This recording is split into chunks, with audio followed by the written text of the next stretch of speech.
আসসালামু আলাইকুম রহমতুল্লাহ বারকাত। আমার সকাল দিনে পাবেনরা নাকি কামাইতে তো পয়সা লাগে না, কবরে তো টাকা টাকা চলে না। দুনিয়াতে নাকি কামাইতে পয়সা লাগে না, কবরে কিন্তু টাকা চলে না। তো আখিরাতে টাকা চলে না, ওখানে চলে শুধু নেকি।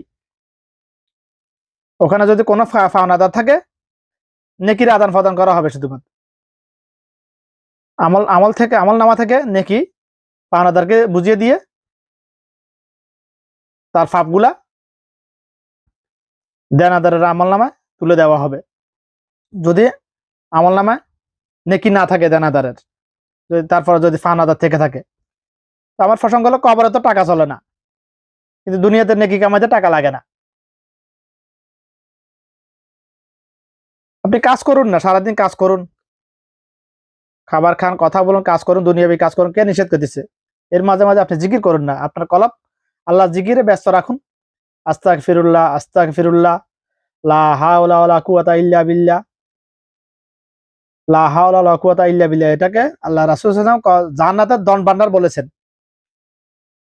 যে জান্নাতের একটা ইট এই দুনিয়া কয়েকবার বিক্রি করলে জান্নাতের একটা ইটের সমতুল্য হবে না, সেই জান্নাতের ধন ভান্ডার বলেছেন লা হাওলা ওয়ালা কুওয়াতা ইল্লা বিল্লাহ।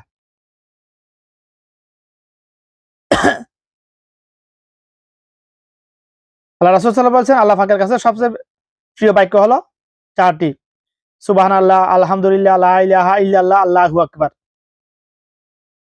পড়তে থাকুন না একটু পর পর, দিনে 2-4 বার, 5 বার, 10 বার, একেবারে না পড়লে দিনে কমপক্ষে একবার পড়ুন না। বুখারী শরীফের সর্বশেষ হাদিস, আল্লাহ রাসূল সাল্লাল্লাহু আলাইহি ওয়াসাল্লাম বলেছেন এমন দুটি বাক্য যেটা উচ্চারণ একেবারে সহজ কিন্তু মিজানের পাল্লা অনেক ভারী। অন্য হাদিসে আল্লাহ রাসূল বলেছেন এমন দুটি বাক্য আছে যে বাক্য যে একবার উচ্চারণ করবে তার আমলনামায় আসমান এবং জমিনের মধ্যবর্তী যে ফাঁকা জায়গা আছে সেই সমপরিমাণ জায়গা ভরাট করে দিয়ে তার নেকি তার আমলনামায় তুলে দেওয়া হবে সমপরিমাণ নেকি। দুটি বাক্য কি? সুবহানাল্লাহি ওয়া বিহামদিহি, সুবহানাল্লাহিল আযীম, সুবহানাল্লাহি ওয়া বিহামদিহি, সুবহানাল্লাহিল আযীম। বিভিন্ন আমল ভিন্ন ভিন্ন হাদিসে বলা হয়েছে এই কাজটা করলে একটা উট সদকা করা সওয়াব, 10টা উট সদকা, একটা গোলাম আজাদ করার সওয়াব, দান সৎকার ব্যাপারে বলা হয়েছে। এর আগে যে আমি যেগুলো বলছি সেগুলোতে আপনার কোনো টাকা পয়সা খরচ নাই। স্ত্রী মা বাবা যে বরণ পোষণ দিতে হলে টাকা পয়সা খরচ হয়, সেটাও আপনি নাকি পাবেন যদি আপনি জানেন, সে অনুযায়ী মানেন। স্ত্রী সন্তানের পিছনে যা যা